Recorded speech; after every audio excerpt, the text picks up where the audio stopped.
आंधियों को जिद है, जहां बिजलियां गिराने की, हमें भी जिद है वहीं आशियां बनाने की। जी हाँ, you are the best, you are the best. वो कहते हैं ना, सूरज की तरह दमकने के लिए उसी की तरह पहले जलना और खपना पड़ता है। ऐसा ही कुछ हुआ था टाटा मोटर्स के साथ में, जब उसने लॉन्च की थी इंडिका और वो इंडिका ढंग से नहीं चली। तो टाटा के चेयरमैन रतन टाटा ने 1999 में डिसाइड किया कि वो टाटा का कार डिवीजन बेच देंगे। वो गए अमेरिका, बिल फोर्ड से मिले और फोर्ड उस समय सक्सेस के नशे में चूर थे। उन्होंने टाटा को वो सम्मान नहीं दिया जिसके वो हकदार थे। टाटा ने अंत में कैंसिल किया उस डील को करना। तो रतन टाटा इंडिया आए। उन्होंने अपनी जो दो प्रोडक्ट सबसे अच्छे चल रहे थे, सूमो और सफारी, उसकी सेल्स पर ध्यान दिया, अपने एग्जिस्टिंग प्रोडक्ट की क्वालिटी को इंप्रूव करने पर ध्यान दिया और जी जान से मेहनत की। और मेहनत उन्हीं की रंग लेके आई, कंपनी फिर से प्रॉफिट में आई। तब तक आ चुका था 2008। उस समय टाटा मोटर्स की पोजीशन तो अच्छी हो गई, लेकिन उधर फोर्ड की पोजीशन खराब हो गई।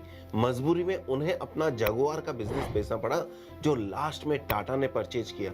और जो टाटा 9 साल बाद में अपने विश्वास के बल पर न सिर्फ उस कंपनी को बेल आउट किया, बल्कि उनका एक डिवीजन परचेज किया।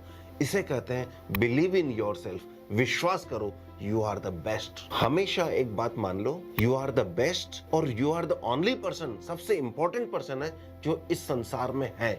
यदि आप नहीं है, यदि आप नहीं है, तो इस संसार का कोई वजूद नहीं है, एटलीस्ट आपके लिए। तो लक्ष्मी निवास मित्तल के बारे में तो हम सभी जानते हैं। उन्होंने स्टील प्लांट्स को उस समय परचेज किया जब उनका कोई डिमांड नहीं थी, और उनको विश्वास था कि स्टील की डिमांड आगे पीछे आएगी और उनका ये बिजनेस चलेगा।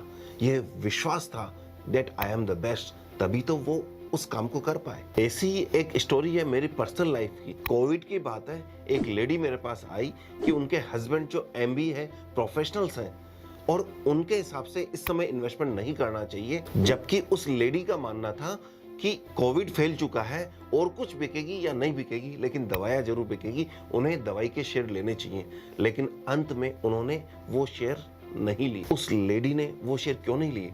वो सिर्फ यह जानते हुए कि उनके हस्बैंड जो फाइनेंस प्रोफेशनल है, वो ज़्यादा बेटर समझते हैं बाजार को, इसलिए इन्वेस्टमेंट नहीं करना चाहिए। और सिर्फ 6 महीने बाद में आपको भी मालूम है कि सबसे पहले कोविड के बाद में जो सेक्टर तेज हुआ वो दवाइयों का सेक्टर था, मेडिसिन के शेयर्स थे। उस लेडी में किस चीज़ की कमी थी? वो सही डिसीजन पे जा रही थी। उनको मालूम था कि ये समय है मेडिसिन के शेयर्स खरीदने का, लेकिन क्यों नहीं खरीद पाए?